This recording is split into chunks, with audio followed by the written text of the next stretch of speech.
Thank you so much, Pankaj sir. Now, first of all, I would like to begin with wishing you all a very warm good afternoon to one and all present today with us. And this is session one of the two-day seminar. And the session is aptly titled as the philosophical influence of Buddhism on Indian art and the evolution of Buddha's iconography. This is the title. Now, first of all, I would like to kind of introduce the speakers, the esteemed speakers, and then we would be kind of proceeding with the session. Our eminent guests and speakers for the session today are respected Professor H.M. Dubey sir. Sir, kindly come and be seated on the dais. Then the next speaker, esteemed speaker, is Professor Gopal Sahu sir. Sir is a professor at the Department of Philosophy. Sir, I request you to kindly come and be seated on the dais. Then we have respected Professor Tripti Dhar ma'am, Tripti ma'am, I would like to request you to kindly come up to the dais and take your place. Then our next speaker is Professor Niranjan Jena. Professor Niranjan Jena sir from Visva Bharti, Shanti. Sir, kindly be seated. Now, the next part will be welcoming our distinguished guests today. And first of all, I would like to request Dr. Raghavendra Pratap Singh sir to kindly come and welcome Dubey sir with the Angavastra and memento. Sir.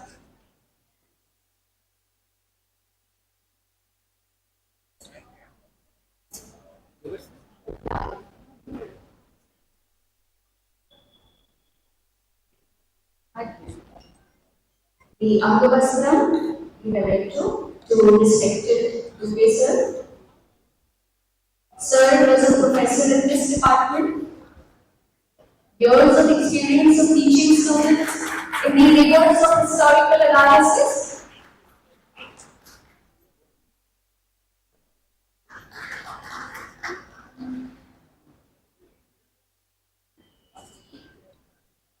Now, I would like to request to please come and welcome Professor Gopal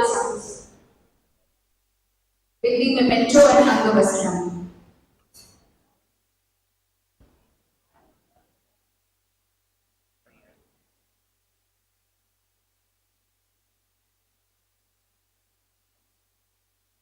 Sahu sir is from the Department of Philosophy, University of Allahabad.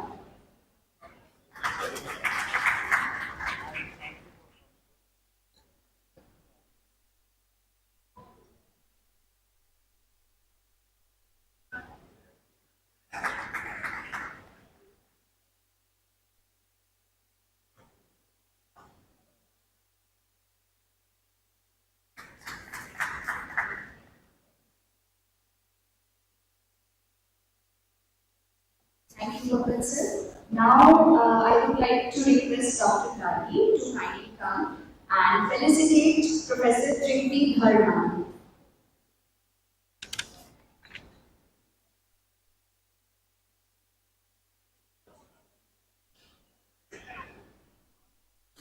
Nagini? Slip for it.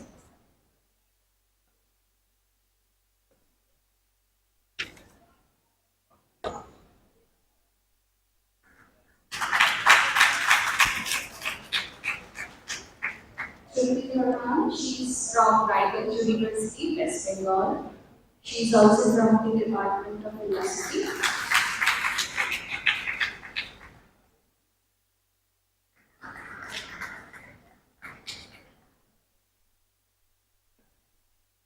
Dr. Gargi now to kindly come up and felicitate Professor Niranjan Jena.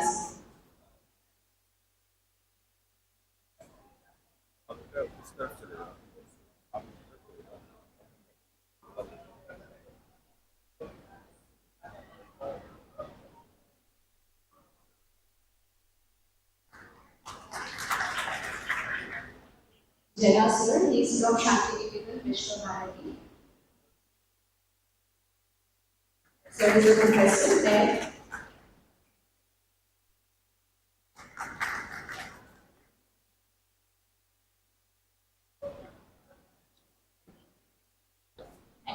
I would like to introduce our first speaker, esteemed speaker for the session, and he's none other than our respected HM Dubey sir. Now, as far as Dubey sir is concerned, he needs no introduction, and he was a professor in our own department, and his articles and books have been published in various platforms, and he has shaped, as I have said earlier, generations of young historians. Sir, kindly come and present your lecture.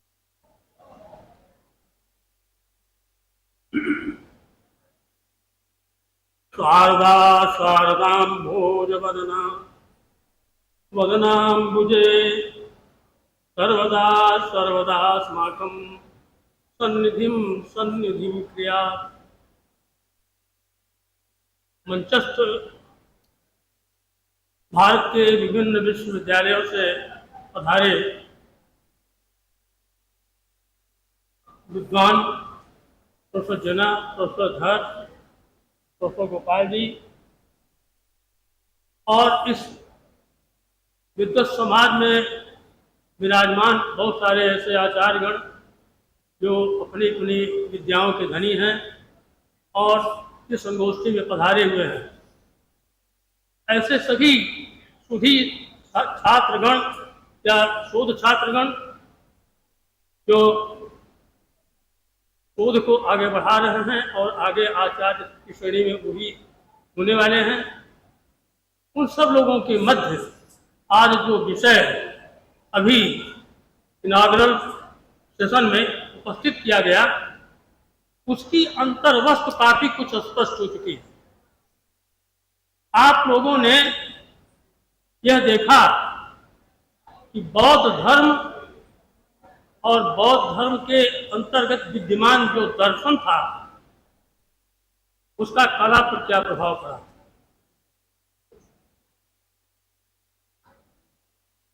यह बात लगभग सभी जानते हैं कि कला एक विचारधारा की वाहिका होती है। जैसे साहित्य विचार का माध्यम होता है, विचार की वाहिका होती है, उसी तरह से कला भी अपने संकेतों के माध्यम से, अपने सिंबल्स के माध्यम से, अपने प्रतीकों के माध्यम से, उसका अपना मीडियम है और उस मीडियम के माध्यम से वह भी विषय वस्तु का बोध कराती है। इसलिए जितना महत्वपूर्ण लिटरेचर होता है, साहित्य होता है, उतना ही महत्वपूर्ण बहुत कुछ कला भी होती है और कला के मीडियम भी होते हैं। इसलिए इतिहास का विद्यार्थी, खासतौर से प्राचीन इतिहास का विद्यार्थी, जब किसी सभ्यता, संस्कृति अथवा इतिहास की अंतर्वस्त को समझने का प्रयास करता है तो साहित्य को भी समझने की चेष्टा करता है, और यदि उस काल विशेष की कोई कला है, उस कला में भी जो अंतर्निहित विषय वस्तु है उसको भी समझने की चेष्टा करता है और पाता है कि दोनों में कहीं न कहीं संबंध है और दोनों ही किसी न किसी तरह की विचार की वाहिकाएं हैं। इसलिए जब फिलॉसफी की बात की जाती है, विचार की बात की जाती है, चिंतन की बात की जाती है, तो जैसे बौद्ध साहित्य समृद्ध है, वैसे ही बौद्ध कला भी समृद्ध है। यहाँ पर चर्चा चलती रही, लेकिन मैं ये चर्चा करूंगा 6वीं शताब्दी ईसा पूर्व में गौतम बुद्ध का जन्म हुआ था, 563 ईसा पूर्व के आसपास, ऐसा माना जाता है। अब ये बहुत महत्वपूर्ण बात यहाँ पर उठाना चाहते हैं हम कि 6वीं शताब्दी ईसा पूर्व वैचारिक क्रांति का युग था।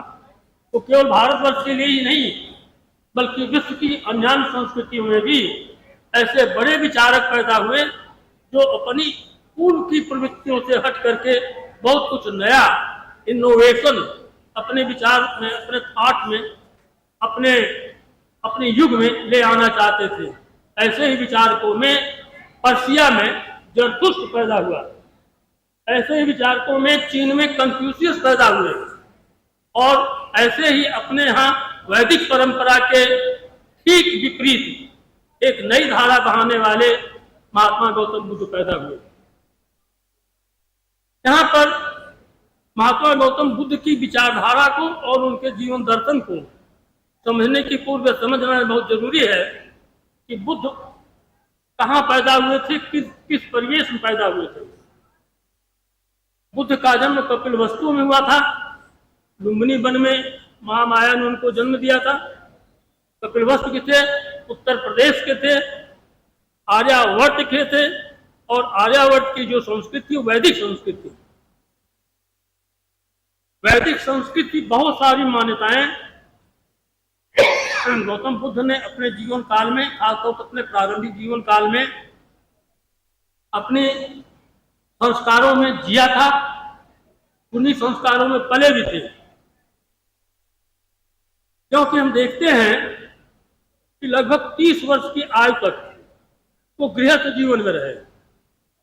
उनका दाम्पत्य जीवन भी था, उनको एक पुत्र भी पैदा हुआ था, उनको गृहस्थ जीवन का पूर्ण ज्ञान भी था।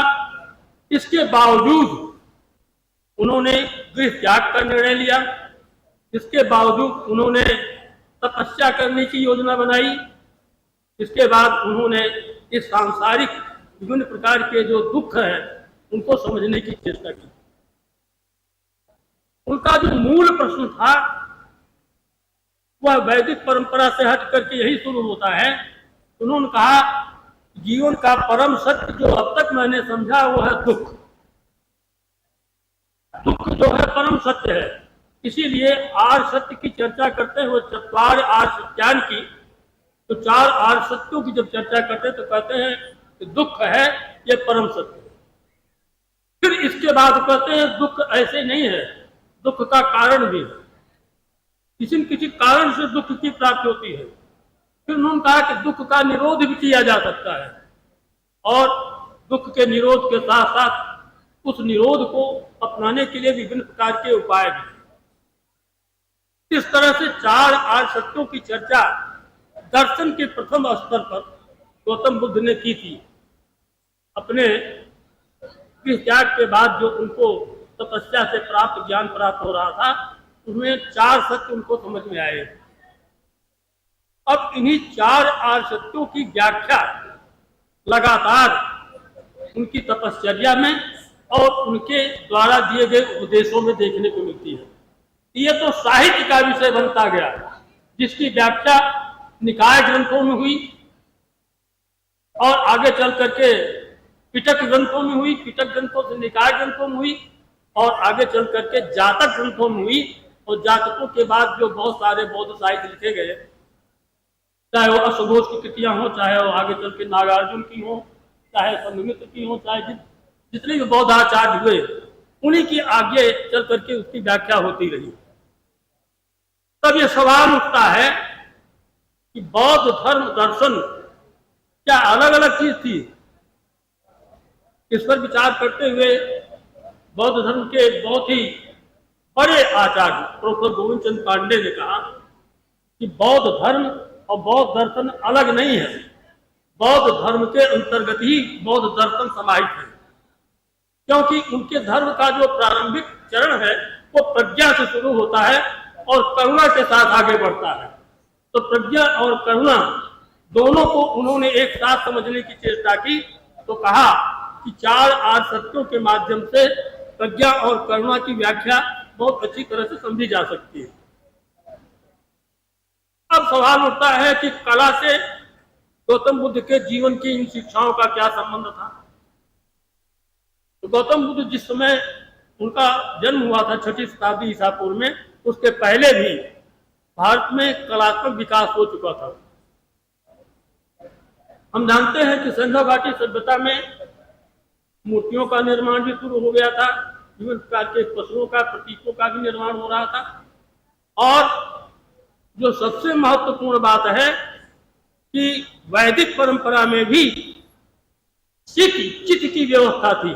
सेन चिति याग की चर्चा आती है ब्राह्मण ग्रंथों में, और चित का अर्थ ही होता था जहां पर चिता की भस्म रख करके कोई चबूतरा बनाया जाए। यही चिता की भस्मी को रख करके चबूतरा बनाने की परंपरा, महापुरुषों को स्मरण करने की परंपरा थी, यही स्मारक था। इसी परंपरा को आगे चल करके बौद्ध परंपरा में चैत्य के रूप में और आगे चल करके स्तूप के रूप में स्वीकार किया गया। दो तरह के जो कलात्मक विकास हमें दिखलाई पड़ते हैं, चैत्य गृहों की और स्तूप की, दोनों इसी परंपरा से जुड़ता है, जिसकी की शुरुआत वैदिक परंपरा में हो चुकी थी और जिसे एक नए रूप में बौद्ध कलाकारों ने सृजित किया। ये उसी रूप में नहीं थी जैसे कि वैदिक परंपरा में थी, इसको एक नया रूप दिया गया। स्तूपों के संदर्भ में कहा गया कि स्तूप 4 प्रकार के हैं। एक तो वो हैं जो पारिभौगिक हैं, अर्थात बुद्ध अथवा बुद्ध के जो बहुत ही उत्तम कोटि के अनुयायी शिष्य हुए, उनके द्वारा उपभोग में लाई हुई जो वस्तुएं थी उनको रख करके जो स्तूप बनाया जाए वो पारिभौगिक स्तूप हुए। फिर उन्होंने कहा कि कुछ ऐसे भी स्तूप बनाए गए जो उनके उपदेश के स्थल से जुड़े हुए थे, जहां उन्होंने धर्म यात्राएं की थी, जहां उन्होंने कोई उपदेश दिया था, जहां उनके संघाराम बने थे, जहां वो जाते आते थे, जहां पर उनकी शिष्यों की या उनके भिक्षुओं की का निवास होता था। तो ऐसे स्थानों पर भी स्तूप निर्माण की परंपरा विकसित हुई। तीसरा जो बहुत ही महत्वपूर्ण बिंदु था वो था कोटि स्तूप का, माने बुद्ध को और बुद्ध के उपदेशों के पालन के साथ साथ उनके प्रति श्रद्धा का भाव स्पष्ट करने के लिए छोटे छोटे स्तूप बना करके अपने पास रखना और यात्रा के समय भी उसको अपने पास रख करके यात्रा करना और उसके प्रति एक अपना सद्भाव, अपना भक्ति भाव दिखाते रहना। एक तरह से ये जो स्तूप थे ये महात्मा बुद्ध के धम्मकाय के प्रति न केवल विशेष सद्भाव की बात थी बल्कि भक्ति भाव का प्रतीक था। इसीलिए हीनयान में जो बौद्ध धर्म का पहला पक्ष है, दूसरा पक्ष तो महायान है, लेकिन हीनयान के अंतर्गत प्रतीकोपासना को बहुत ज्यादा महत्वपूर्ण स्थान दिया गया है। प्रतीकों के माध्यम से गौतम बुद्ध को और उनके जो बहुत ही उत्तम कोटि के शिष्य हुए उनको स्मरण करने की परंपरा जागृत की गई और यह परंपरा कई रूप में जागृत दिखलाई पड़ती है। जैसा कि प्रारंभिक जो बौद्ध स्तूप बने हुए भरहुत और सांची के स्तूप हैं, उनके तोरणों पर उनके तोरण पर बनी हुई जो पट्टियां हैं, सूचियां हैं, उन पर जो विभिन्न प्रकार के शिल्पांकन हैं, उसमें बहुत सारे ऐसे प्रतीक दिखलाई पड़ते हैं जो बौद्ध धर्म के प्रति न केवल भक्ति भाव का भाव रखते हैं बल्कि गौतम बुद्ध के प्रति भक्ति भाव का प्रतीक है। जैसे धर्म चक्र, जैसे पद्मासन मुद्रा में पद्म का निरूपण, जैसे उनके दोनों पैर का निशान बना करके पूजना, पाद पूजन जिसको कहते हैं, उनके खड़ाओं का पूजन करना, बोध वृक्ष का पूजन करना, ये स्तूप बना करके स्तूप का पूजन करना, ये कला में एक विकास का एक नया चरण था जो हीनयान के अंतर्गत प्रारंभिक बौद्ध धर्म के अंतर्गत हीनयान परंपरा के अंतर्गत विभिन्न प्रतीकों के रूप में विकसित हो रहा था। और यह लगभग तब तक चला जब तक कि चतुर्थ बौद्ध संगीत नहीं हो गई, अर्थात कनिष्क प्रथम के शासन काल तक प्रतीकोपासना बराबर कला में पल्लवित होती रही, उनका बराबर निरूपण होता रहा, जिसे हम भरौत और सांची के स्तूप में और बोध गया के और अन्य स्थानों पर बने हुए स्तूपों में उनके तोरणों पर, उनकी पट्टिकाओं पर, उनकी हर्मिका पर और उनकी दीवारों पर कहीं न कहीं देख सकते हैं। कनिष्क प्रथम के शासनकाल में चतुर्थ बौद्ध संगीत हुई और चतुर्थ बौद्ध संगीत के माध्यम से जो भीतर भीतर बौद्ध धर्म के अनुयायियों में, उनके भिक्षुओं में एक हलचल चल रही थी, एक विचार चल रहा था, वह एक नया रूप लेकर के प्रकट हुआ। अब इसमें गौतम बुद्ध को प्रतीक के रूप में पूजने की परंपरा के साथ साथ उनके मानवीय रूप को भी निर्मित करने की परंपरा कला में आई और यहीं से बोधिसत्व और बुद्ध की मूर्तियों के निर्माण की परंपरा शुरू हुई। इसका विकास कनिष्क प्रथम के शासन काल में कई क्षेत्रों में हुआ, जिसमें सबसे प्रमुख क्षेत्र गांधार क्षेत्र था और दूसरा मथुरा का क्षेत्र था। मथुरा में जो बुद्ध की मूर्तियां निर्मित की गई वो भारतीय परंपरा के और भारतीय मानकों के अनुरूप थी। उनके चेहरे पर एक निश्चित प्रकार का तेज, उनके कंधे पर संघाटी, उनका सिर मुंडी कुंचित सिर और साधु रूप में उनको दिखाने की चेष्टा की गई, एक सात्विक महापुरुष के रूप में उनको दिखाने की चेष्टा की गई। लेकिन इसके ठीक विपरीत जो पूरी सेंट्रल एशिया अथवा गांधार क्षेत्र था, जहां पर कनिष्क का साम्राज्य फैला हुआ था, जहां पर कनिष्क के पहले चंद्रगुप्त मौर्य के समय से ही विभिन्न जातियों के आगमन और उनके निवास की परंपरा दिखलाई पड़ती है, क्योंकि चंद्रगुप्त मौर्य ने जब सेल्यूकस निकेटर से संधि की थी तो उन्होंने सेंट्रल एशिया के 4 ऐसे भूभागों को अपने साम्राज्य में मिला लिया था जो कैस्पियन सागर के तटवर्ती क्षेत्र थे। अराकोसिया, जेड्रोसिया, पैरोपनिसाई और एरियाना, ये वो इलाके थे जो विदेशियों द्वारा निवसित थे और यहाँ पर बुद्ध की मूर्तियों के निर्माण की परंपरा यूनानी कलाकारों के माध्यम से बौद्ध धर्म के प्रति उनके सद्भाव और विभिन्न विदेशी जातियों के उनके प्रति जो लगाव पैदा हो रहा था उसके चलते बनाई गई।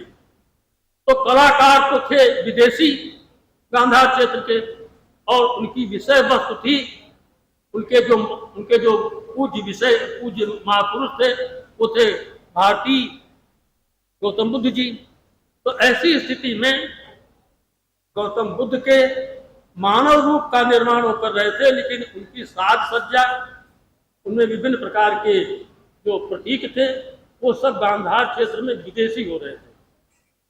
उन पर हम देखते हैं कि यूनानी देवी देवताओं जैसे रूप रंग को चढ़ाया गया, उनकी लंबी संघाटी बनाई गई, चोंगादार पैरों तक के लिए उनके कपड़े लबादे जैसे बनाए गए, उनके बालों को घुंघराला बनाया गया, उनकी केश सज्जा सुसज्जित की गई, उनका मुखमंडल सुंदर अंडाकार बनाया गया, उनके भौहें जो हैं लंबी बनाई गई, आंखें जो हैं उनकी बड़ी और खिंची हुई सी दिखलाई गई, उनके नासिकाग्र को अच्छा उभार करके बनाया गया, उनके मुखमंडल पे एक निश्चित प्रकार का लावण्य पैदा किया गया और पूरे शरीर को हट्टा कट्टा मांसल सुंदर बनाया गया, जैसे कि यूनानी देवता अपोलो की मूर्तियां मिलती हैं।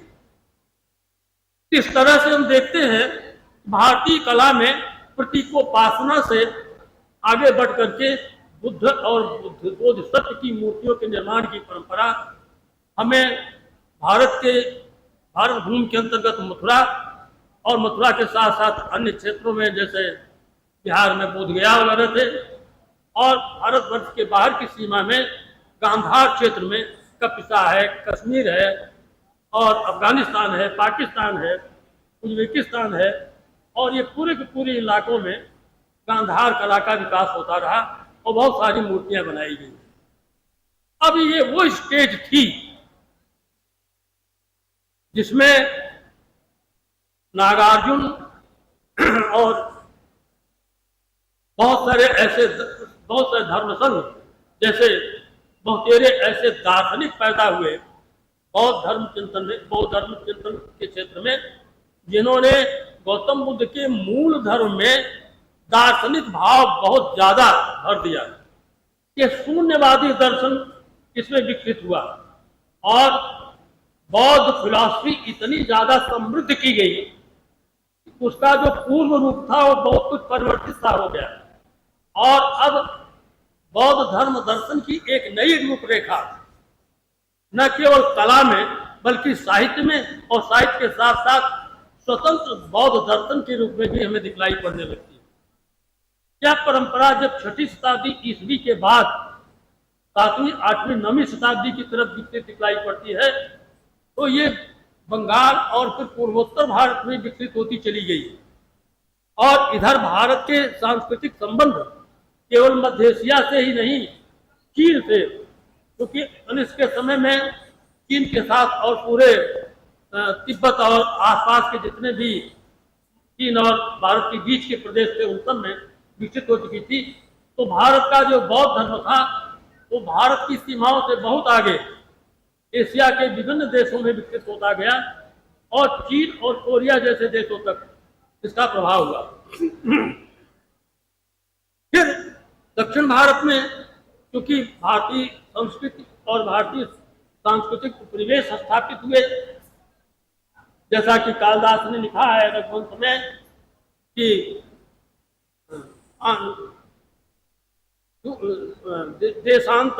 देशांतरे नीत लवंग पुष्पई, देशांतरों से लवंग पुष्प आदि मसाले आते थे। ये देशांतर कौन थे? दक्षिणी पूर्वी एशियाई देश थे। तो वहां से इनके सांस्कृतिक संपर्क थे और सांस्कृतिक संपर्क के साथ साथ भारतीय धर्म का भी वहां पर प्रभाव और भारतीय कला का भी प्रभाव दक्षिणी पूर्वी एशियाई देशों पर पड़ रहा था। तो श्रीलंका और श्रीलंका के बाद बर्मा और इसके बाद इंडोनेशिया और साउथ ईस्ट एशिया के अन्य देशों में बौद्ध धर्म का विकास बड़ी तेजी से हुआ और यही स्थिति हम देखते हैं कि कनिष्क प्रथम के समय से लेकर के लगातार आगे के दिनों में, खासतौर से गुप्त काल में, जिस समय की वाहयान भारतवर्ष में गौतम बुद्ध के मूल ग्रंथों को देखने के लिए, खासतौर से पिटक ग्रंथों को देखने के लिए आग्रही था और आया था और आगे चल करके हर्षवर्धन के शासनकाल में वेन सॉन्ग ने भारतवर्ष की यात्रा की थी, फिर ईस्टर्न ने भारतवर्ष की यात्रा की थी और चीनी यात्रियों की तरह क्रम आने जाने का बराबर बना रहा। तो बौद्ध धर्म और दर्शन को समझने के लिए दक्षिण पूर्वी एशिया के देशों के साथ साथ जो मध्य एशिया, चीन और यहाँ के जो देश थे वहां से भी बहुत सारे ऐसे आचार्य, बहुत सारे ऐसे विद्वान, ऐसे बहुत सारे दार्शनिक, बहुत सारे कला प्रेमी भारतवर्ष की सीमाओं में आते रहे। श्रेष्ठ अच्छे वस्त्र होते थे, उस पर बुद्ध और बुद्ध की शिक्षाओं को और उनके दार्शनिक विचारों को अंकित करने की परंपरा चित्रकला के माध्यम से विकसित हुई और यह परंपरा लगातार आगे विकसित होती गई, आज भी विकसित हो रही है, आज भी दिखलाई पड़ती है। मोनास्ट्रीज का निर्माण बहुत सारा जो बना, मोनास्ट्री की कल्पना पूरी गौतम बुद्ध की थी, क्योंकि उनके समय में ही राजगीर में ताम्रपर्णी और सोनार की गुफाएं बनाई जा चुकी थी, उसमें बौद्ध भिक्ष रह रहे थे।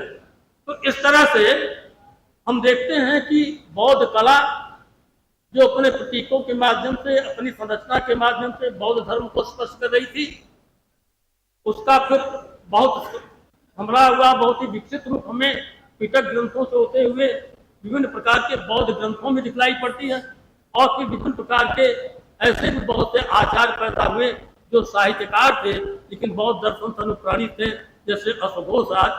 तो उन लोगों ने भी उसको आत्मसात किया और कला के क्षेत्र में तो पूरा का पूरा बौद्ध धर्म दर्शन कलाकारों ने गुफाओं में, स्तंभों पर, स्तूप की वेदिकाओं पर, उनकी हर्मिकाओं पर बहुत तरह से उसको उकेरा है और उस पर नाना प्रकार की व्याख्याएं प्रस्तुत की जाती रही हैं। आपने देखा उद्घाटन सत्र पे डॉक्टर आनंद ने किस तरह से बहुत सारी चीजों को स्पष्ट करने की चेष्टा की थी। आप सब लोग इस विषय से बहुत ज्यादा परिचित हैं और इस पर लगातार आपका शोध कार्य और आगे बढ़ता रहे। अभी बहुत सारी संभावनाएं हैं, जैसे कि अभी डॉक्टर नामचा जी ने कहा था आपके सामने ही कि बहुत सारे ऐसे बिंदु हैं जो अभी के अनुत्तरित हैं, बहुत सारे ऐसे प्रश्न हैं जो अनुत्तरित हैं, उस पर नए नए शोधार्थियों को और अधिक आगे बढ़ करके कार्य करने की क्षमता विकसित करनी चाहिए। इन शब्दों के साथ में आप सब लोगों के प्रति अपना आभार व्यक्त करता हूँ कि आपने मुझे सुनने की देर है।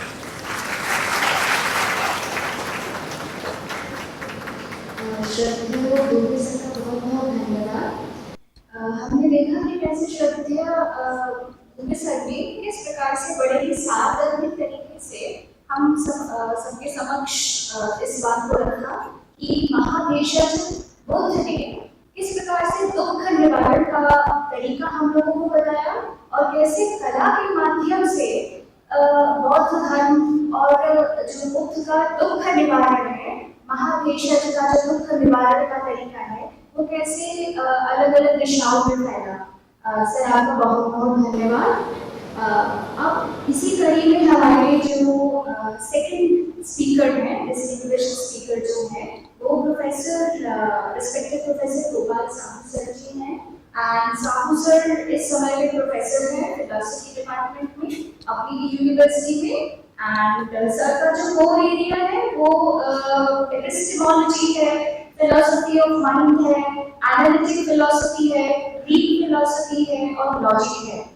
और इसके साथ में मैं सर को रिक्वेस्ट करेंगे कि सर आप आए और अपना लेक्चर हमारे समक्ष प्रस्तुत है। Sir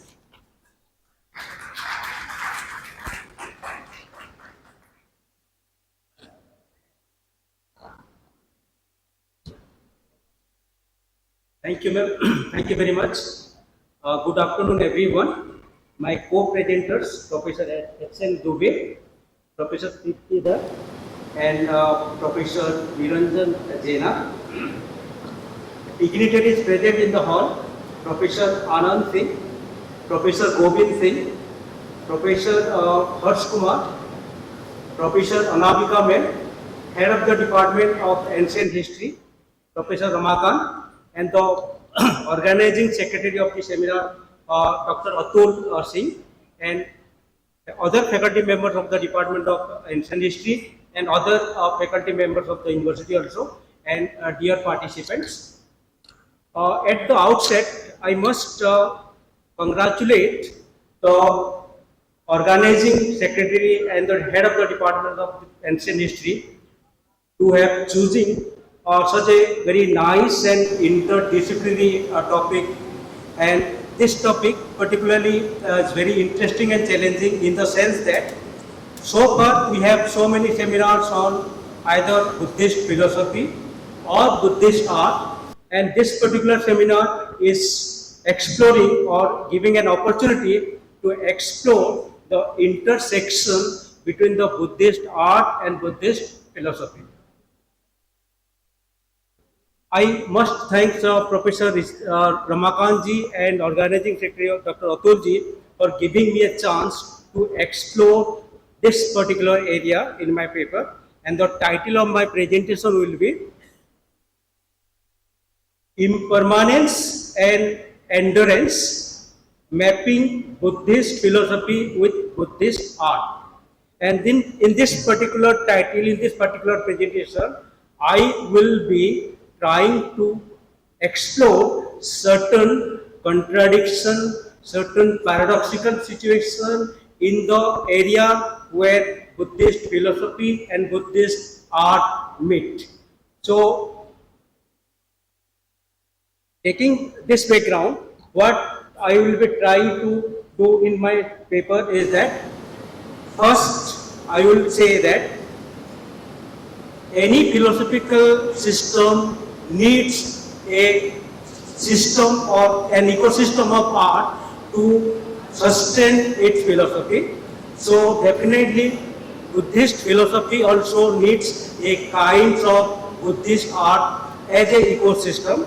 We know that art can be studied and understood as a separate and an autonomous subject, but when it is related, it is brought together with philosophy, then arts serve as a subservient branch or area to the philosophy. So in my context, in the context of my presentation, I will be trying to present Buddhist art as a ecosystem to the Buddhist philosophy. Now we know that any philosophy is known for its loftiness, otherworldliness, transcendentality, and so many very abstract kind of concept. And Buddhist philosophy is more than that. It talks about some philosophy. The Buddhist philosophy is not only abstract; it is otherworldly. But also it talks about certain concepts which are very uncommon and very anti-commonsensical, anti-science, anti-popular belief. So we are all familiar with such topic as let's say Shunyata. All you may be familiar with that. Then Anatmavad, Kshyanabhangavad. So these are some of the core concepts of Buddhist philosophy. So definitely I will say that I will try to present in my paper that Buddhist philosophy in general, the core of Buddhist philosophy is its impermanence. This is what I want to show in my presentation. But if you see the Buddhist art, you should say that it is very lofty, it is very grand, it is very elaborate and very it is meant for lasting immortality, and it is, in a sense we can say that Buddhist art talks about or professes some kind of endurance. So if you say Buddhist philosophy talks about impermanence, that is anitya, but in its arts talk about endurance, permanence. So my point here is the central question of my presentation is that there is a paradox, there is a kind of tension while bringing Buddhist philosophy along with Buddhist art, and they need to go together. But if you see, there is always a kind of tension, a kind of paradox in the intersection between the Buddhist art and Buddhist philosophy. And I have called this particular tension, this particular conflict in the intersection between Buddhist philosophy and Buddhist art as the paradox of impermanence and endurance.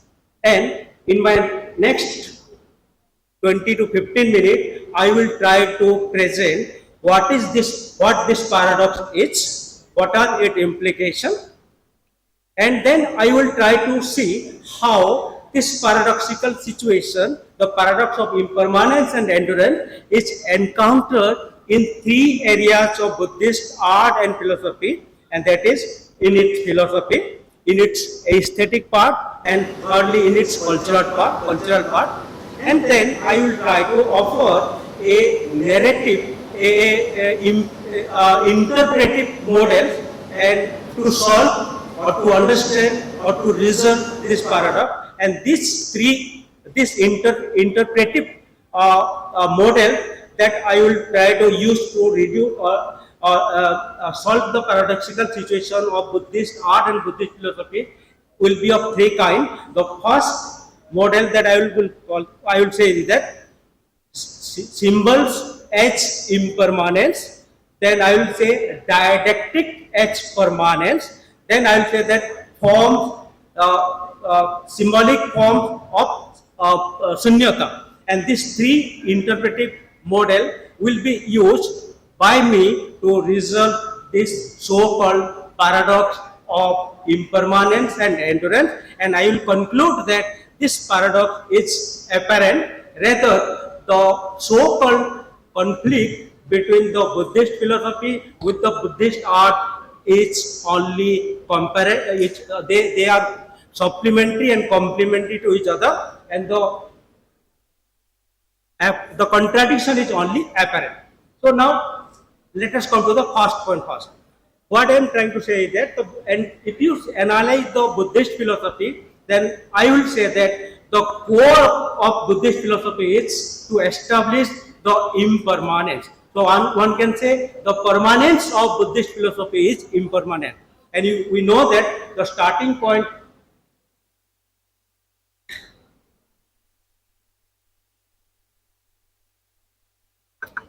of understanding Buddhist philosophy is just the world around us. If I want to understand Buddhist philosophy, let us start from me.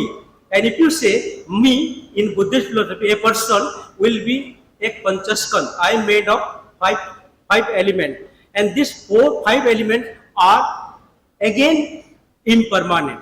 So similarly, the object in the universe and the universe included is composed, and anything that is composed of is liable for integration and disintegration. These are some of the metaphysical commitment and presumption of Buddhist philosophy. And if you start from this presumption and commitment, then we have to bring to the concept of Pratitya Samutpadvad. If anything is composed, if it is a compound object, the universe and the object including the universe and including the person who wants to understand the universe, then that person, that object and the entire universe is liable for destruction and reconstruction, liable for integration and disintegration. And this particular situation, this particular philosophical process is felicitated through a set of Buddhist concepts including Pratitya Samutpadavad, Kshyanabhangavad, Anityavadavad and Shunyata. Let us begin with the Pratitya Samutpadavad. Pratitya Samutpadavad is the theory of causation in Buddhist philosophy. It talks about that if anything is a composed object, a compound object, then it is liable for disintegration and integration because it is dependent on its arising and its its origin and its destruction. So the Pratitya Samutpadavad takes care of the epistemological and the metaphysical part of the universe, and it says that everything is dependent. That is why it is called dependent origination, Pratitya Samutpadavad. From there, Buddhist philosophy then goes to momentariness. If everything is dependent or it is dependent, its origin is dependent, then the logical consequence of this theory will be that everything exists for a moment. So the concept of momentariness comes here. From there, they come to the questions of Anatmavad. That is, the person who wants to know the universe is also momentary. And since that person is made of five skandha or five elements, therefore, this particular person will also have no soul. And nothing will be, there is no essential, there is no soul, there is no substance in the person who wants to know it. So we have the Anatmavad. And from there, Nagarjuna and the later Mahayani, they have taken it to the logical end and saying that the entire universe is nothing but emptiness, the concept of Shunyata. So, if you start from the presumption, the metaphysical commitment of Buddhism, Buddhist philosophy, to the Shunyata, you will see that one cannot summarize the entire Buddhist philosophy in one word. That is, its essence is not essence. So, it talks about the essence of Buddhist philosophy is impermanence. Now, as I said, philosophy is a very abstract subject, and Buddhist philosophy is more abstract than any other philosophy because it talks about the essence of philosophy is Shunyata. Now, to popularize, to continue, to make it understandable, you need to depict and represent Buddhist philosophy in so many symbols, mythology, narration, and many other communicative forms. Therefore, Buddhist philosophy, like any other philosophy and like any other religious system also, and here I am talking about, I am presenting Buddhist philosophy not separate from the Buddhist religion also. So any philosophical system or any religious system need to evolve a set of artistic or a set of art to propagate, to represent, to depict, to make it popularized, to make it continuous, and for that Buddhist philosophy has also evolved a set of Buddhist art. And this Buddhist art here, as I said from the beginning of my presentation, works like as the ecosystem of Buddhist philosophy. And if you see the Buddhist art, and Buddhist art here I mean the stupa, the murals, the painting, the structure, the temple complex, you will see that the Buddhist art talks about, or the soul, the ultimate goal of Buddhist art is to present the Buddhism in a very endurance manner, to make it some kind of permanent. So in the philosophy talks about impermanence, but its art talks about endurance. Now, why it is endurance? I am just giving two or three examples here. You look at the Buddhist stupa.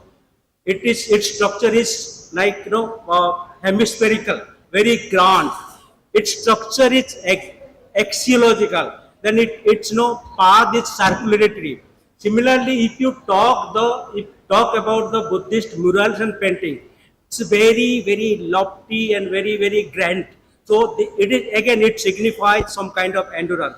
If you talk the structure and the building construct, the architecture of Buddhist art, then you will see that they are made of solid stone and solid bricks and all these things. And their structure, their form, their symbol, their everything, their planning, everything indicate that Buddhist art is meant for timelessness. It is transcendental. It is built to last the eternity. So, in a sense, Buddhist art always is meant for endurance. It stands for endurance. Now there is the contradiction, and the contradiction that its philosophy is about impermanence, but its art is about endurance. Now, how it talks about endurance and how the Buddhist philosophy is represented in its art form can be understood if you do some kind of analysis, a kind of case study of the Buddhist art. And here, particularly in my presentation, I have chosen 4 Buddhist art to see how the Buddhist art have represented or depicted Buddhist philosophy of impermanence. And these 4 art forms are all aniconic in form, and these 4 art forms are, the first one is the Shanti stupa, that is in the Raiganj district of MP, then the Amravati stupa in Andhra Pradesh, and the third one is the Ellora cave, and from Ellora cave I have taken their murals and the painting, and another art I have taken is Baro, what is that called? Let me, it is called Baro Buddha temple complex in Java of Indonesia. And this 4 art form, 2 stupa, 1 mural and 1 temple complex are all United UNESCO sites, and they are all iconic structure. And here I will have to say that the Shanti stupa tried to represent or it depicts the concept of Pratitya Samutapad and the concept of Anatmavad in its structure, in its form and in its symbol. Similarly, the Amravati stupa also talks about it also talks about dependent origination, that is Pratitya Samutapad. Also, it talks about the Shunyata, the concept of emptiness. It represents that. Similarly, I will try to argue that the Ajanta caves, the mural they represent the concept of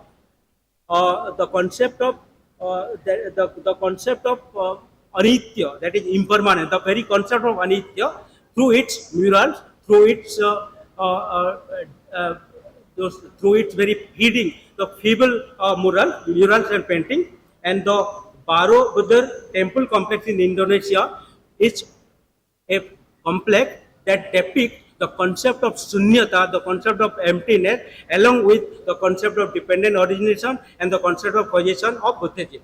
And here I will say that if you analyze all this concept, all this structure together, you will see that their structure, their form, their architecture, their everything talks about very, very grandly.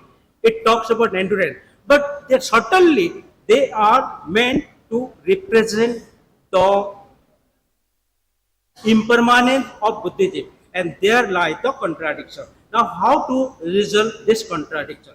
And I have developed three such model to resolve this paradox.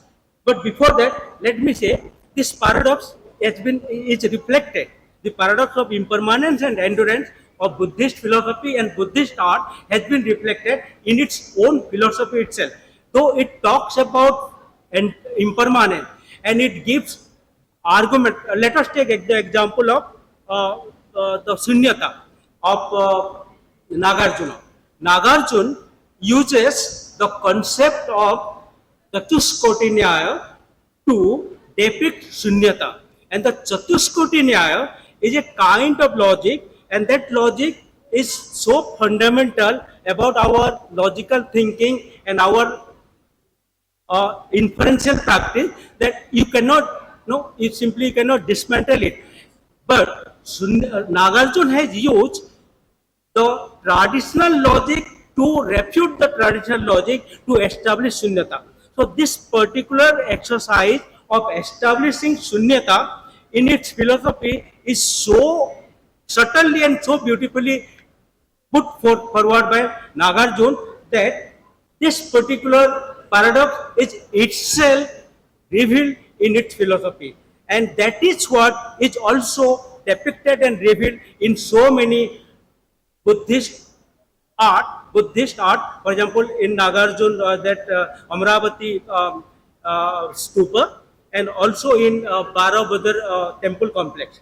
Similarly, if you see the aesthetic part, then you will say that this aesthetic, the Buddhist art is also one of the purpose of art is to show the aesthetic and the sublimity part of the philosophy.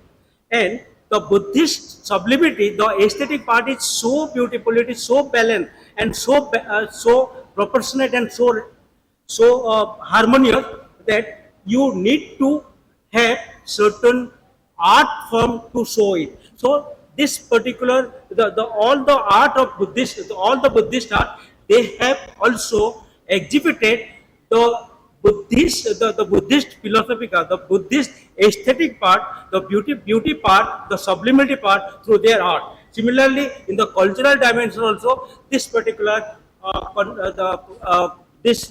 paradox is also very much revealed. Now, how to resolve this paradox? As I said, I have used through three interpretive model to resolve this paradox. And why I call it interpretive? It is interpretive in the sense all this paradox, all this resolution are there in the Buddhist literature, in the Buddhist philosophy. What I have done is that I have categorized them and I have put them in three forms. One is that if you analyze, and these three models are first called symbolic permanence. The second model will be called didactic impermanence, and the third will be called emptiness in form. Symbolic permanence is a kind of concept that is also there in the Buddhist literature, particularly Abhidharma literature, as well as in the Nagarjuna Mula Madhyamika Karika. And from there it says that they have said that the Buddhist art may be very grand and it may talk about a kind of endurance, but the endurance is only symbolic and it symbolizes the permanence of the Buddhist essential philosophy, and that is the dharma. And if you see the concept of the so-called Anityavad, and that also includes Pratitya Samutpadavad, then the theory of Anatmavad, then Shunyata, and all, and the theory of karma. If you take them together, they talks about Buddhist theory of karma or the dharma, and dharma is eternal. So the concept of dharma in Buddhism, which is eternal, which is permanent in a sense, can only be represented through a art form which must talks about grandness, very grand structure, very elaborate system, and therefore to represent the Buddhist concept of dharma, which is in a sense permanent, we need a kind of Buddhist art that must talk about, that must depict the endurance. Therefore, this particular model I call symbolic permanent.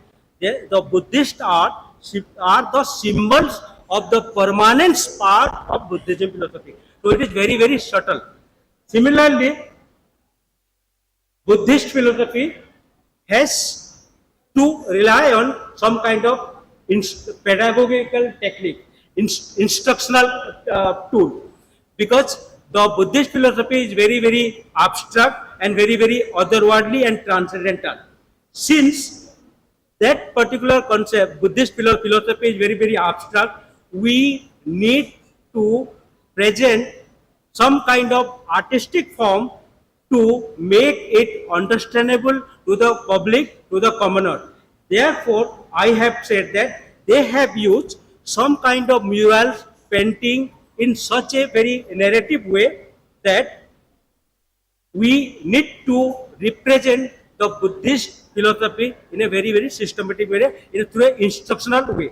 Therefore, I call this particular model as didactic impermanent. So their educational part, their instructional part, that is what is called didactic, it's always talk about impermanent. It shows that everything is impermanent, that their jatak katha and everything. And similarly, the emptiness in form, they talks about the emptiness, but how they can show the emptiness? They can only show the emptiness through their very iconic structure. And if you see the iconic structure, there is no Buddha, there is no Buddhist figure, anything, only the symbol. So similarly, the emptiness in form is a model that tries to resolve the so-called permanence and endurance paradox. So with this, I conclude that the Buddhist philosophy and Buddhist art, they are complementary to each other. Buddhist philosophy needs Buddhist art as its ecosystem, and the so-called contradiction is only apparent, and this apparent can only be shown through this three interpretive model. Thank you very much for your kind patience. Thank you everyone. So much, sir. Sir has thrown light on art as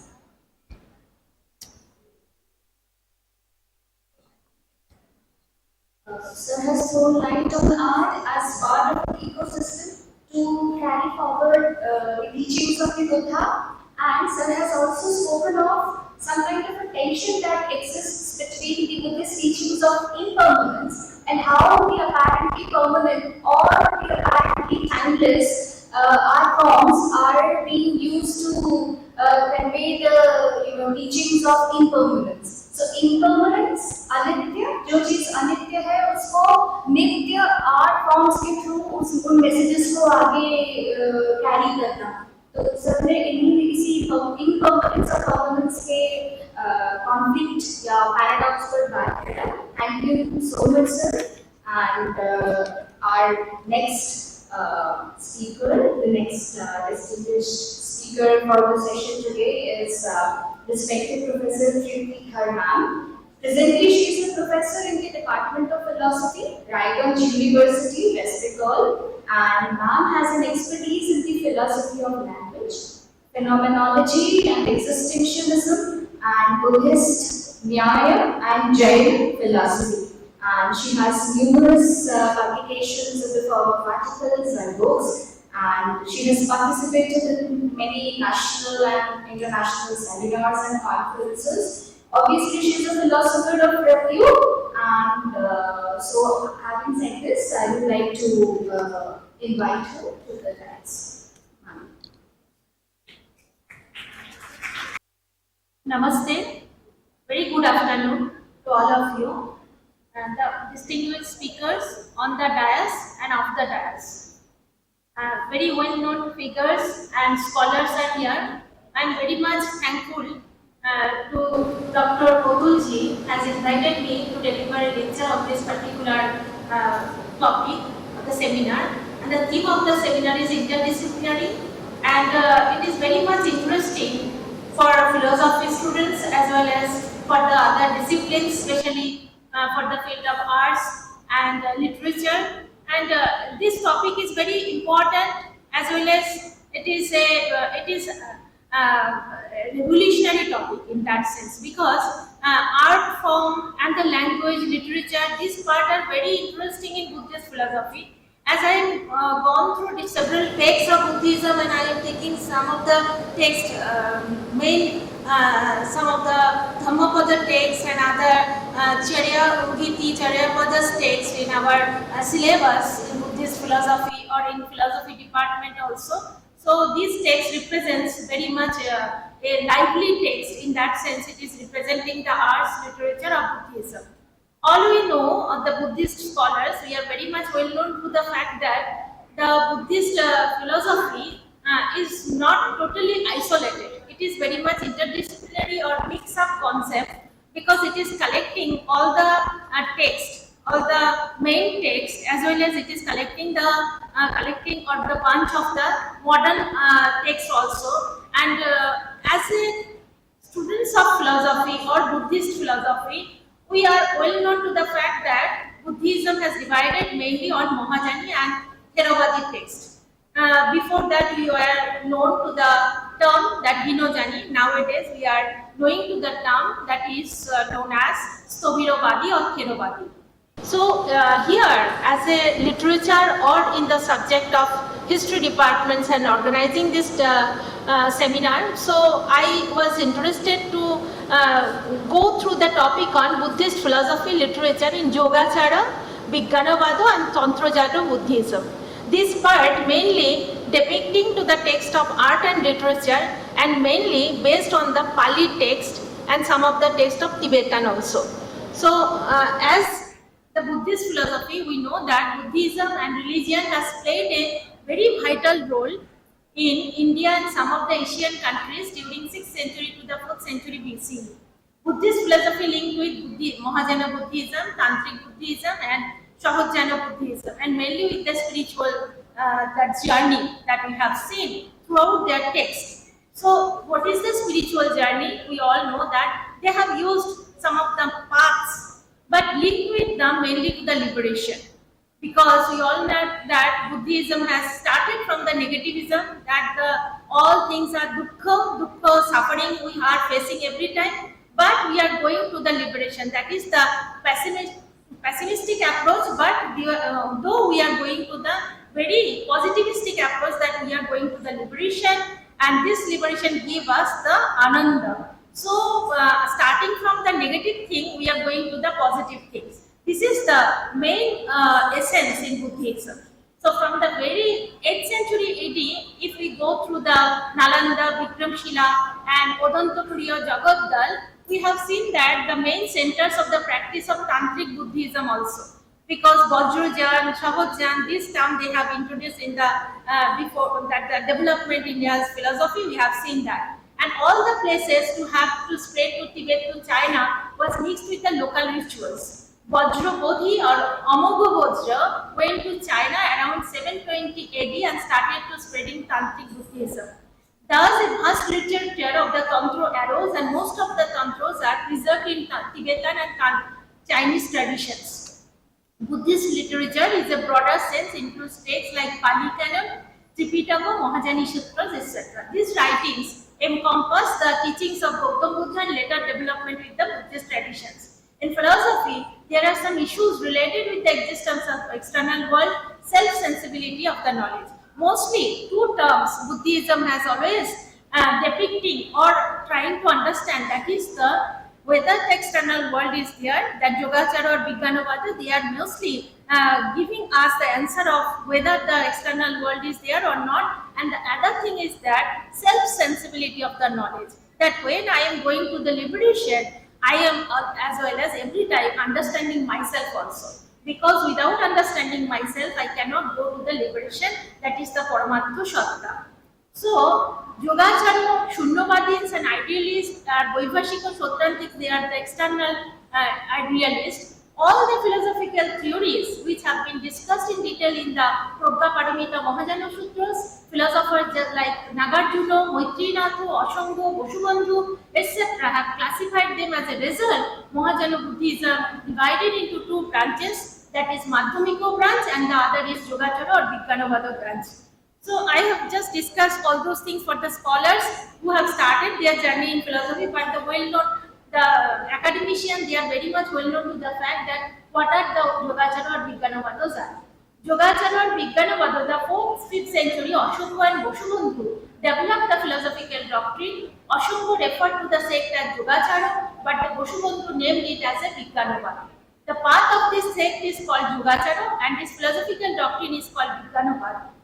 In their books, Ashoka spoke more about the sadhana marga and Vasubandhu discussed about the philosophical doctrines. So both of them have discussed their path, but their position, their starting of journey and their method are different. One have discussed about the sadhana marga and Vasubandhu has discussed about on philosophical doctrines. So Asanga, main two texts are Mahajana Sutralankara and Mahajana Samparigraha Shastra. That is, Vasubandhu possessed a combination of extraordinary culture of independent thinking. Abhidhamma Kosho, the main book written by him, is the proponent of the Sarvastipadi. A book called his Gatha Sangraha, with commentary by Vasubandhu, is preserved only in Tibetan. And nowadays we are well known to the fact of Dhammapada. Vasubandhu also commented on this text and composed the Dhammapada. So Vasubandhu has composed commentaries on many Mahajana Sutras and Sadhamma Pundarika Sutra, Mahajana Mahaparinibbana Sutras, Vajra Chetodika and Prajnaparamita. During this time he wrote two excellent works on Vijnanavada, that Vingshatika and Tinshika. In these two books, Vasubandhu has refuted the belief of the existence of external worlds with the help of the subtle arguments that only Vijnana is the ultimate truth, that is the Parama Satya. That is what they have tried to understand, that is the Vijnana or consciousness or Chetana or Chitta, these are the ultimate thing, and other things that what we are seeing every time is all false. That already as a students of philosophy, we are well known to the fact that Mayavadins or Vedantis, they have also refuted our external world in the same way, not on the same way, but in the same process, same method we have seen in Vijnanavadi also have adopted as the idealistic way. The main theme of the Prajnaparamita literature, the doctrine of Shunyata, that Theravada believed only in Pudgala Vairagya or the uncertainty, substantiality of the individual. That Pudgala, this term is very much important. The Pudgala or in essence Pudgala in the Pali term, and it is synonymous with the individual, or if we go to the Kathabutta text, that the Pali text, whole text is depicting or understanding on the concept of Pudgala, the individual. So this term has been used in the Prajnaparamita literature also. They classified reality into certain dhammas or elements of existence, thought, that is the dhammas or element of existence, thought, that is the dharmas are substantially real, and teaches Sarva Dharma Sunyata, the unsubstantiality of all dharmas.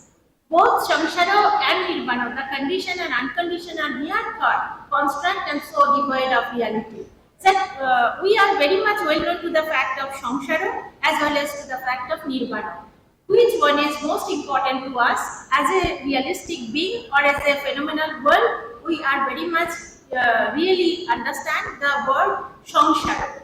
But as a phenomenal world, or if we go to the realistic approach, we have to go to the Paramathika Sattva or to the permanent being, and we need the Nirvana.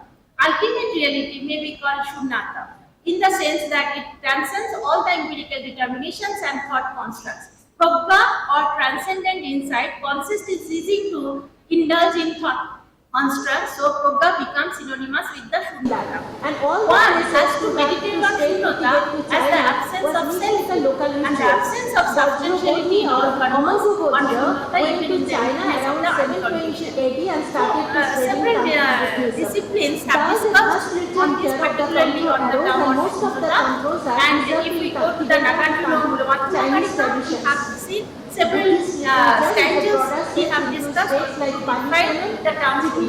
Shunyata is not merely an intellectual concept, its realization is a means in salvation. When rightly grasped, it leads to the negation of the multiplicity of the dharmas and to detachment from the passings of the tempting things of life.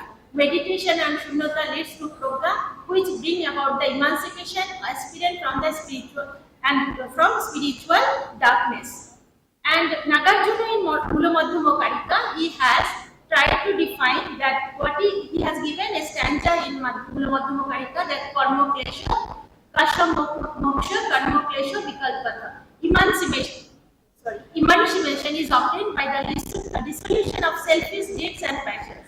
All selfish deeds and passions are caused by imaginative constructs which value worthless things as full of worth. The vikalpa or imaginative constructs are born of panja, the verbalizing activity of the mind. This activity of the mind ceases with when Shunyata, emptiness of the thing, is realized. That means we have to go to the path to Nirvana, and it can be possible if we remove all the emptiness or Shunyata.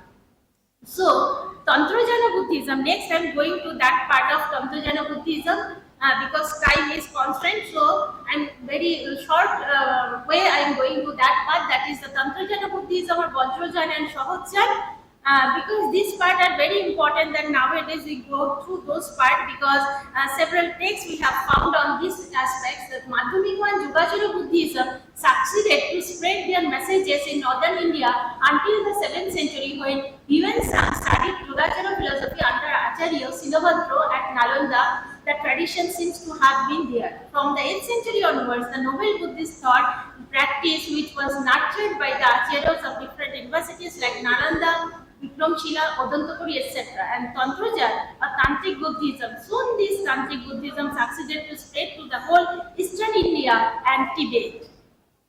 Tantric Vajrajana means especially this is flourished in Assam, Bengal and most likely originated in those regions. According to Tibetan traditions, Tantra originated in Uddiyan, but the location of Uddiyan has not been conclusively identified. The Sadhana Mala has been mentioned for main sets of Tantra practice: Uddiyan, Kamakhya, Srihatta and Purnagiri. These places are famous and worshipping of a Buddhist goddess Vajrajogini. Among these places, Kamakhya and Purnagiri in Assam and Srihatta located in presently in Bangladesh. So in Tantrajana Buddhism, all the supernatural sadhana methods prescribed for liberation are not clear to the general people, and also the practical meaning of the terms that are indicated must be understood. At least four types of Tantrajana can be traced mainly in Mantrajana, Vajrajana, Kalochakrajana and Sahajana. So nowadays, most of the thinkers, they think about or interpreted the term Tantra is not so positive in that sense. They use the term Tantra means black magic. This is not actually that in that sense, because on that time the sadhakas, they have used Tantra in a very positive sense towards the liberation. So we have seen several things, several interpretations of the term Tantra in Buddhism. And as a students of philosophy, we are well known to the term of hermeneutics. So how we are interpreting a term is very important, and the Buddhist scholars, they have used and interpreted this term Tantra differently. So we have gone through all those texts and we can get all the answer here. Vajrajan, according to Vajrajan, the use of thunderbolt is necessary to addition to mantra to attain liberation. The word Vajra has many meanings. One of its meanings is diamond, and anything like diamond is hard, unbreakable, indestructible. Another meaning of Vajra is the weapon of Lord Indra. So Vajrapani in Buddhist mythology, according to Madhyamikas, Vajra is the indestructible, absolute true, Bhaya, and according to Yogacharyas, it is Paramartha Sattva. So two meanings has been used here. regarding on Vajra. Shahujjana is the last part of Vajrajana, and there is a considerable overlap between the two. There is no mention of any particular sect by the name of Shahujjan in Buddhist Tantra. The reason of this Shahujjan of this community is probably that their pursuit is simple, should be absorbed in great happiness by realizing unchanging simple nature, every living being, every object. This is the main ideal of the group of Shahujjana. So, then there is a more important thing is that in Shahujjana is self-realization. Sahaja is that is Charyapadas. If we are well known to the fact of the Charyapadas or Charyagitis, some of the books we have found in Charyapadas and Duha Kosho we have found there. The four types of joy are Prathamananda and Paramananda, Vimarnanda and the Sahajananda. The same has four levels of feeling. Special pleasure is felt at every level. Because Sahajan, this phase, this level, this is the 1 to 4th level of journey. 4 places of journeys we have found in Sahajan. And the last extreme level is the metaphorical level. Metaphorical language is being used here. That is the emancipation of all kind of sufferings, and it is the ultimate enjoyment. So, some of the text, some of the stanza I have used here, but due to the constraint of our time, I am not going to all those set. That is the stanza. That one is that the path is straight. Sahuj means the path is straight. It is going to the liberation. Bodhi is very near, and we can go to that part. So that kind of stanza has been used in the Shahajana. And Charyapadas, if we go to that part, some of the scholars, that is Bushku, Louis Pado, Arya Devo, those scholars were very much famous, and they have written on particularly some of the stanzas on Pali as well as in Bengali also. One of the important part is that Kanupado, one scholar has mentioned about that on particular thing is that we cannot separate one to other. Our journey is same, and the mundane world is empirical world. It is epistemological world, and we have to go to the certain world. And by these stanzas, he has elaborately discussed to that thing. And one of the stanzas also have discussed about the concept of movement. We all know that impermanence things has been used in Buddhism, and the central understanding is the term of Hono. That is Sanskrit term they have used and highlighted. And this term has been also been discussed in Buddhist in Charyagitis. And Bhavo, na Bhavo, this time that Bhavo, Bhavo Chakra, this word has been used in Buddhism, and all those Bhavo Chakra has been introduced in here as a wheel of existence, and the Charyagitis also mention those things. In Charyapada, that is the Bhavani Gahana, Gambhira Bhange Bahi, Duante Chikila Majena Tahi. That means entire flow of existence is linked to a river in Buddhism.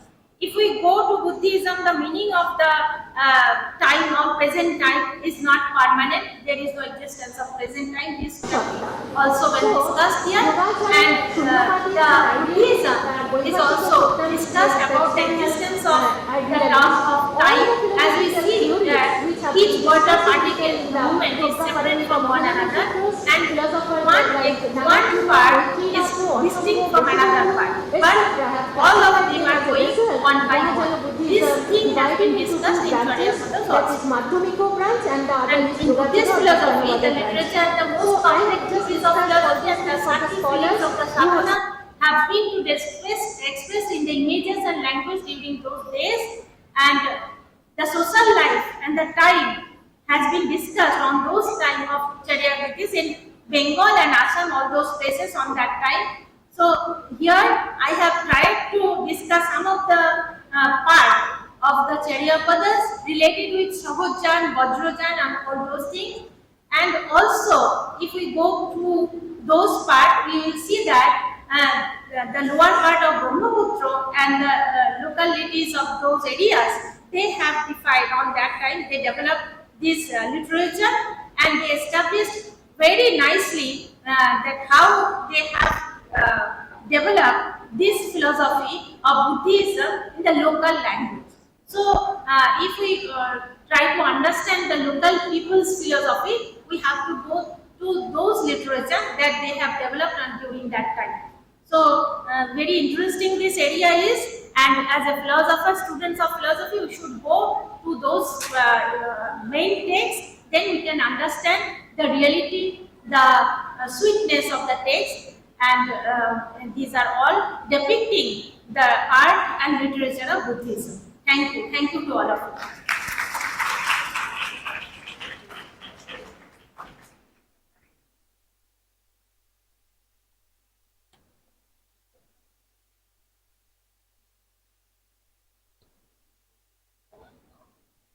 Thank you so much, ma'am, for throwing light on various philosophical schools pertaining to Buddhism. Ma'am has spoken of the Yogacar school, the Iconography school. She has thrown light on the teachings of writings of Asam Vasubandhu. She has also spoken on concepts like Udgal, Dham, Samsara, Shunyata, Prakya, and she has emphasized that eventually the Buddhist teachings are about the absence of any kind of essence or shunyata. She has also thrown light on Tantra, Vajrayan, Sahajayan, Charyapad, Charyatiti, and so on. Thank you so much, ma'am. And the next speaker, our chief speaker, distinguished speaker for today is respected Professor Niranjan Jena, sir. Presently, sir is a professor in the Department of Sanskrit, Pali and Prakrit at Visva Bharti, Shanti. So, sir has a very long teaching career. He has been teaching since 2004 onwards, and sir has to his credit large number of papers in different platforms, international and national platforms. And obviously, sir is an outstanding academician, and we are very happy to have you with us, sir. So, I will invite you back to it.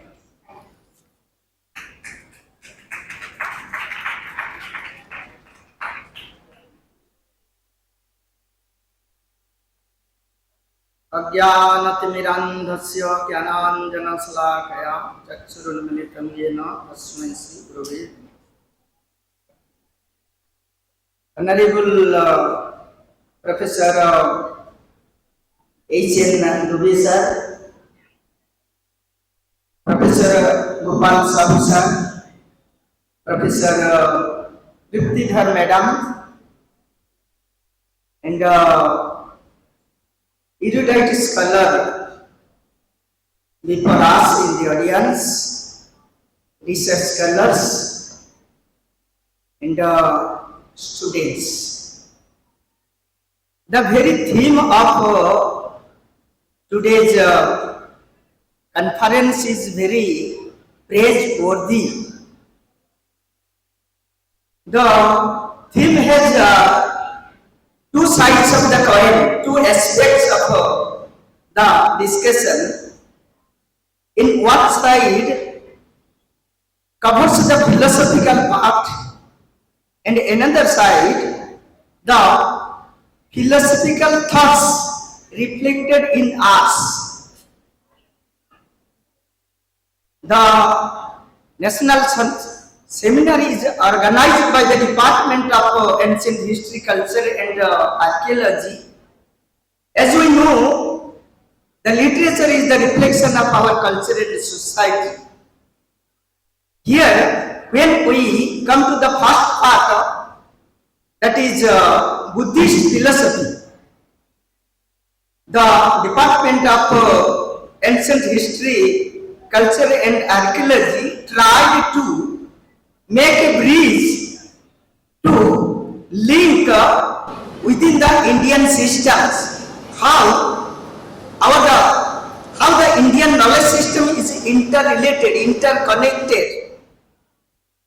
Here, if we look into that Indian philosophy, it It is topic is on Buddhist philosophy, but so far Indian philosophy is concerned, we have the Astika and Nastika, that is 6 systems of Indian philosophy, and the 3 systems of that Nastika, Buddhism, Buddha, Jena and Charvak. So here, if we being a professor in the field of Sanskrit, when we think about the Vedanta philosophy, there is a Advaita, Dvaita, Suddha Dvaita, Visishta Dvaita, like this. There are different classifications. All this Indian philosophy tries to know, tries to find out the reality of life, reality of world. What is the knowledge system? Philosophy searches for the relationship with the Jiva and Brahma, what is karma and akarma, and what is vidya and avidya. All these things in philosophy means that reality in real form. Here, so far Gautama Buddha or Buddhist philosophy is concerned. So, Buddhist philosophy, I just heard in the inaugural session of the lectures how the Buddha has representing like an iconography, graphical and iconomic and an-iconomic, means like sakara and nirvikara, emptiness, sunyavada and that material form, like this. Here, when the main purpose of this seminar or this type of academic exercise is to know the Buddhist philosophy, his message and his discourse and his idea thought, which are reflected in art form. In the art form, maybe in narratives. So that whatever in Buddhist philosophy, what is the literature is available. For instance, there is a Jataka tales, Jataka stories, and most of the Indian archaeological whatever the surveys or arts that pictures, the murals that is depicted or representing that the story of or characteristics of murals of the Jataka stories. Whatever the all over India and abroad, whatever we find, that is representing the Jataka stories. Whatever the murals, whatever the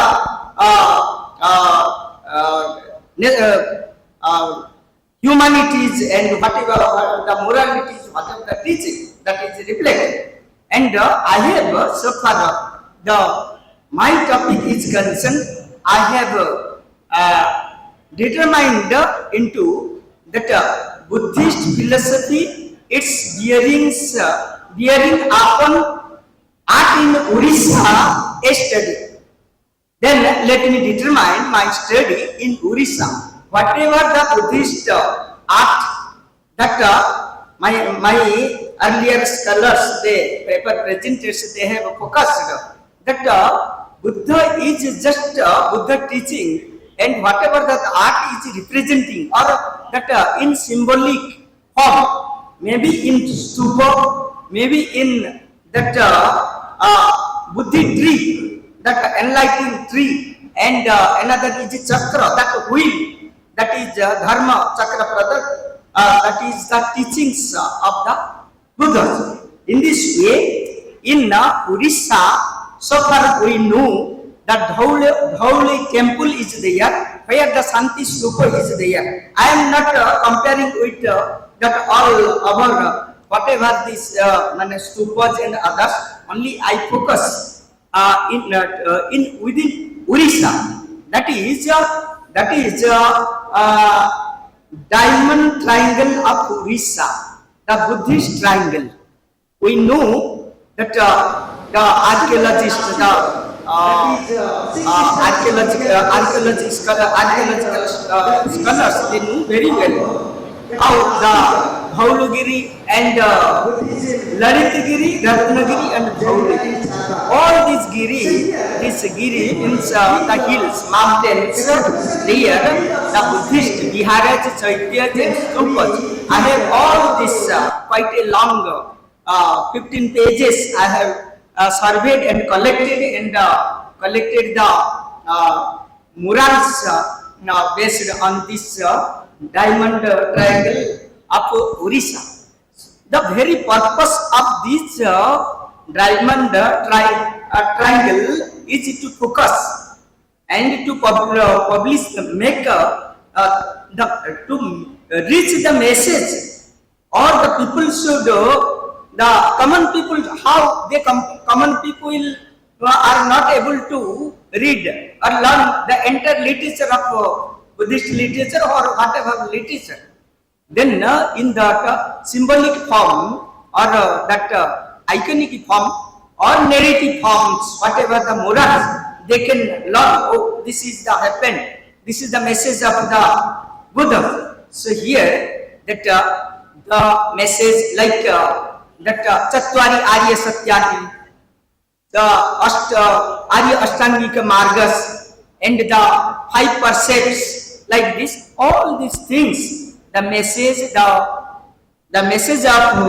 Buddha and that philosophy of Buddha and whatever the good for that human beings and that how to get that mukti or mukti, that is not nirvana, it is mukti is used in that Vedic text, Puranic text, but nirvana, how to get rid of this material bondages. So this is the main aim of the Buddhist philosophy and the all Indian philosophy, whatever the believer or non-believers, they try to know the reality through their pramanas, like perceptions. We know in Nyaya philosophy there are 4 pramanas: pratyakya, anumana, upamana, sabda. And in Charvaka, the non-believers, they are pratyakya, only one perception, directed, that by perception, by our indriyas, like this. And in Buddhist philosophy, yes, there are pramanas, that word, perception, word is used, the term is used as pramana. Through the pramanas or evidences or perceptions, we can know the knowledge system. There are several systems, numerous systems, but the aim is same. Like Ramakrishna Paramahansa has rightly quoted, whatever the ways are, that path is only one. So our aim is to know the reality. Maybe through 4 pramanas, maybe for 6 pramanas, maybe through 2 pramanas or 1 pramanas. But we should know the reality of life, and the Shankaracharya rightly mentioned like who aham, who am I, from which source I came, and where to go back. So these are that philosophical queries of that so far philosophical systems are concerned. And here the Department of Ancient History, Culture and Archaeology has tried, and this is the theme. And from this seminar, theme of the seminar, we can make a broader research. Like it is not only for the Buddhist philosophy, but if I say the Vaishnava philosophy, like Vaishnava has from Sakara, how it from Nirvikara, from emptiness, how it comes that Sakaras, like from oneness, how it becomes form, from that subtle, how it become material. So this material things, the that is concerned with that history. And history, the aim is to know the exact date and past of event. And culture, this is a reflection of our way of living, behavior, and thought, idea, philosophy. It is broadly concerned with so many contexts. And archaeology is directly concerned with this art. Then how to make that a bridge, how to link within this, and this is our culture. Unity in diversity. Our main goal is to know the knowledge or the Indian knowledge system, or to know the reality. So this is how the seminar has given a broader idea, a light, that from here we can do several research papers or projects, not only within Buddhist philosophy that art is mentioned, but all in Indian philosophy is whatever even the deities like goddesses, how they what is the purpose, what is the philosophy, and what is the bearing upon the art, that deity means Shakti or Sakta or whatever is philosophy is within us.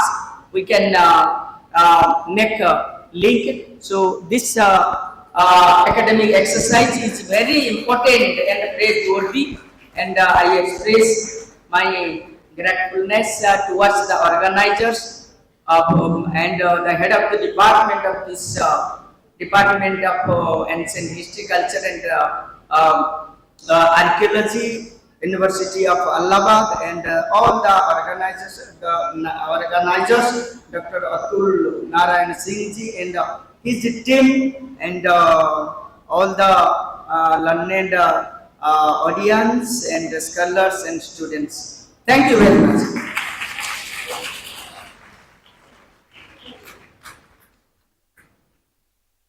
Thank you so much, sir.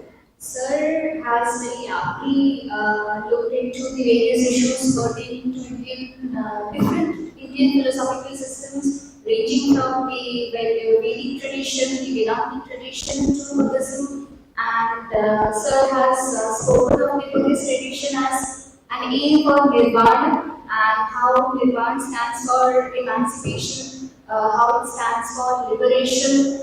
And sir has also said that eventually the different philosophies, the various Indian philosophical systems are aiming to move towards liberation or emancipation as such.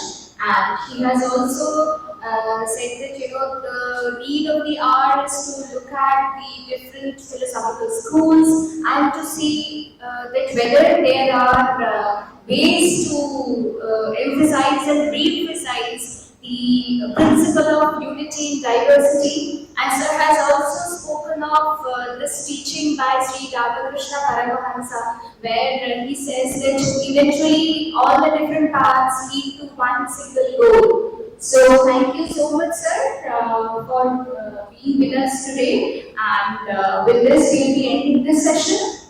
There is a small announcement from my part, from the department's part. Lunch is going to start in a while, and lunch will be for the 1 hour duration. So I would like you people, like all of you, to kindly move with us to the department to have lunch. Thank you so much.